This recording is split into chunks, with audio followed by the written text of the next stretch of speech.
बिस्मिल्लाहिर्रहमानिर्रहीम। जी स्टूडेंट्स, कैसे हैं सब। तो आज हम कारवान उर्दू जमात सोम यानी तीसरी जमात के जिस सबक की सरगर्मी करेंगे वो है हमारा तस्वीरी तफ़हीम। आज हम तस्वीर को देखते हुए उसकी सरगर्मी को हल करेंगे, जिसमें हमें एक तस्वीर दिखाई दे रही है। उसमें हमारे पास चंद अल्फाज हैं जिनको देखते हुए हम इसके बारे में एक पैराग्राफ बनाएंगे। मावन अल्फाज हमारे हैं डॉल्फिन, मछली, समंदर के किनारे, पानी के बगैर तड़प, बहुत से लोग जमा हो गए, मिलजुल कर समंदर में धकेला, लोगों ने तस्वीरें, बच्चों ने तालियां बजाईं। तो हम इसका पैराग्राफ बनाएंगे। समंदर के किनारे डॉल्फिन मछली आ गई, वो पानी के बगैर तड़प रही थी, सब लोग जमा हो गए, उन्होंने मिलजुल कर मछली को समंदर में धकेल दिया। चंद लोगों ने तस्वीरें भी बनाई, सब बच्चों ने मिलकर तालियां बजाईं।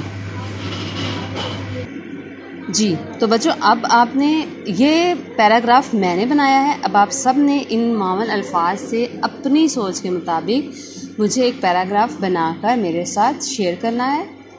इसी के साथ अपना बहुत सा ख्याल रखिएगा। अल्लाह हाफिज़।